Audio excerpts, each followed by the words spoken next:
رازگر channel کے معزز ساتھیوں کو نعمان کمبو کی طرف سے السلام علیکم۔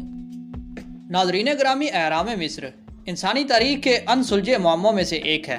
ان عظیم سنگی مقبروں کو کس نے اور کیوں بنایا اور یہ کیسے قائم کیے گئے؟ ناظرین گرامی، یہ ایسے سوالات ہیں جن کا جواب آج تک نہیں مل سکا۔ ویڈیو میں آگے بڑھنے سے پہلے ہمارے نئے آنے والے دوستوں سے گزارش ہے کہ پلیز ہمارا چینل رازگر سبسکرائب کیجئے۔ دوستو، آج سے تقریباً 4500 سال قبل جب انسان کے پاس ہتھیار اور ٹیکنالوجی کے نام پر صرف چھینی اور پتھر کے ہتھوڑے ہی موجود تھے، تب 26 لاکھ بڑے بڑے پتھروں کو کیسے تراشا گیا، جن میں ہر پتھر کا وزن 2.5 ٹن سے زیادہ ہے، اور مزید یہ کہ کچھ پتھروں کا وزن 50 ٹن سے بھی زیادہ ہے، اور سب سے بڑے اہرام کی اونچائی 485 فٹ بیان کی جاتی ہے۔ دوستو، سوال یہ پیدا ہوتا ہے کہ جب انسانی تہذیب اتنی ترقی یافتہ تھی ہی نہیں، تب ان اونچے اونچے اہراموں کو بنانے کے لیے اتنی اونچائی تک ان پتھروں کو کیسے لے جایا گیا؟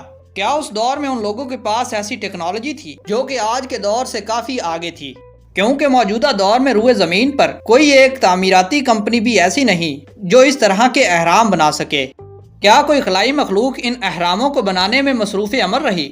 آج کی اس ویڈیو میں ہم ان سوالوں کے جواب دینے کی کوشش کریں گے۔ ناظرین، ایک روایت کے مطابق مصر کے موجودہ سب سے بڑے اہرام کو بنانے میں 23 سال لگے۔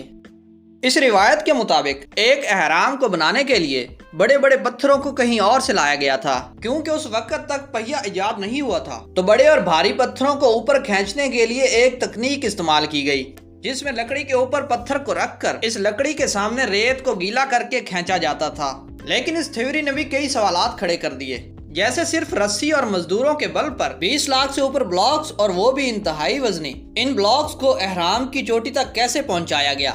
اگر اس روایت کو درست مانا بھی جائے تو اہرام کو بنانے میں تقریباً 1 لاکھ مزدوروں نے کام کیا، تو اس حساب سے ہر روز 400 پتھر یہاں لا کر انہیں تراشنے کے بعد ان کی جگہ تک پہنچانے اور لگانے تک صرف 5 منٹ کا وقت لگے گا، اور تب جا کر یہ اہرام تیار ہوگا۔ دوستو، صرف 5 منٹ میں اتنے بڑے بڑے پتھروں اور بلاکس کو بنا کر بغیر کسی لفٹنگ مشین کے اٹھا کر اوپر پہنچانا ناممکن ہے۔